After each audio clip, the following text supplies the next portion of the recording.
عليكم المشاهدين، إداريين لاباس عليكم؟ إداري مع الصحيحة مزيان. اليوم ان شاء الله عودناكم بالوصفات ديالنا ديال اللحم الدجاج. اليوم ان شاء الله غندير لكم واحد الوصفه مغايره، وهي هاد الوصفه عباره على دواء بالنسبه للوليدات الصغار والوليدات الكبار. على حسب هاد الجو اللي ولا دابا، يعني بالنهار يكون شويه السخونيه وفي الليل تيكون البرد. الوليدات ضربهم البرد، انا ولادي بربعه بهم ضربهم لي البرد. وهاد الوصفه هي اللي ندير ليهم وحبيت نشاركها معاهم.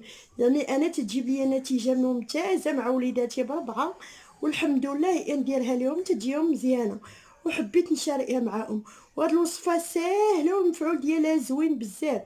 هاد الوصفه نحتاجو ليها غير الشريحه اما انت يا مجموعه يا محلوله. انا عندي الشريحه محلوله وعندي حتى مجموعه ها هي لتحت.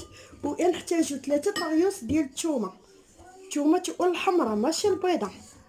وتنحتاجو الزيت بلديه. الزيت بلديه انا درت هنا ياس، ولاني غنعمر القرعه، يعني ولما عمرت القرعه غتبقى عندي وهي باش زوينه ولما طالت مزيانه. وهاد الوصفه راه مزيانه بزاف. نشدو قرعه ديال الزيت اللي تكون يتسد، ونديرو فيها هاد الشريحه.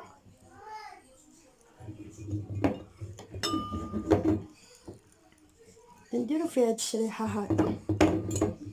بالنسبه لهاد الوصفه حتى الشريحه ياكلوها الدراري، ماشي يشربوا غير الزيت.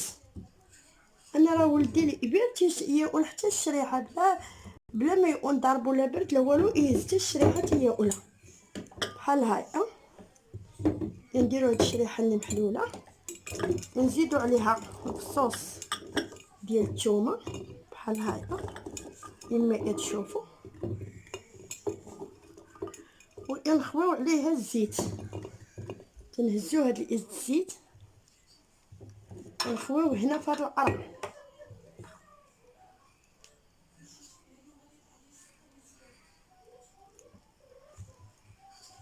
غادي نزيدو الزيت مازال، لان خاص الزيت يعمر يطلع على هاد الثومه كامله، يطلع عليها حتى الفوق، يعني حتى ما كتبقاش تبان، تتولي تبان غير الزيت غالبه فيها.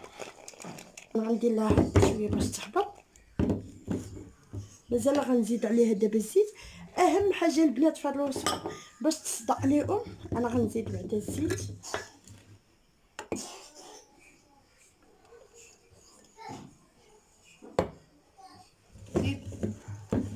هانتوما المشاهدين، هانتوما الزيت يجي غارقه ومازال ملي غنهبطها.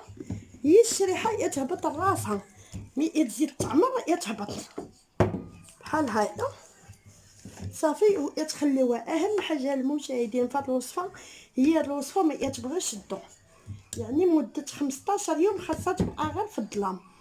يتلوي عليها شي زيت الكحل يكون عندي بحال هكا، وديري عليها شي تقشيره كحله حتى هي، وتحطيها فشي بلاصه مخبيه بحال شي ماريو بداي من الفوق، بحال ديريها فشي ماريو ولا هادي تخبيها. هاد الوصفه لا المهم فيها ما خصهاش تشوف الضوء. دابا البنات اما تشوفوا ملي تغطى تتخبى مده 15 يوم في الظلام، يعني ديروها في شي بيت مظلم اولا تحت السدادر اولا في الماريو، شي بلاصه اللي ما يدورش فيها الشعل، اولا بلاير الكوزينه الا كان داخل. يديروها مده 15 يوم تخبى بحال هكا، وتجبد ديك الساعه تعطى للدراري. وانا باقي عندي واحد شويه، هذا هو الشيء النهائي تتولي. هانتوما الثومه والشريحه يتكحل وتولي طايبه، وهاد الزيت عرفتي الريحه عاطيه فيها. هذا هو الشيء، هاد شويه اللي بقى عندي انايا، هذا هو الشيء اللي يتولي في الاخر صافي. تبداو تعطيو منها للدراري والوليدات الكبار ياكلوا هذه الشريحه وياكلوا حتى الثومه. وتنتمنى هاد الوصفه تعجبكم وتنال الاعجاب ديالكم، وتعاونوني بلي لايك. ومرحبا بكم في قناه ام سلسبيل وصهيب. وتنتمنى هاد الوصفات تشافي الوليدات اللي مراد بهذا الجو اولا الناس الكبار تشافيهم وبالصحه والراحه، والله يعاونكم وعاونوني بلي جيم.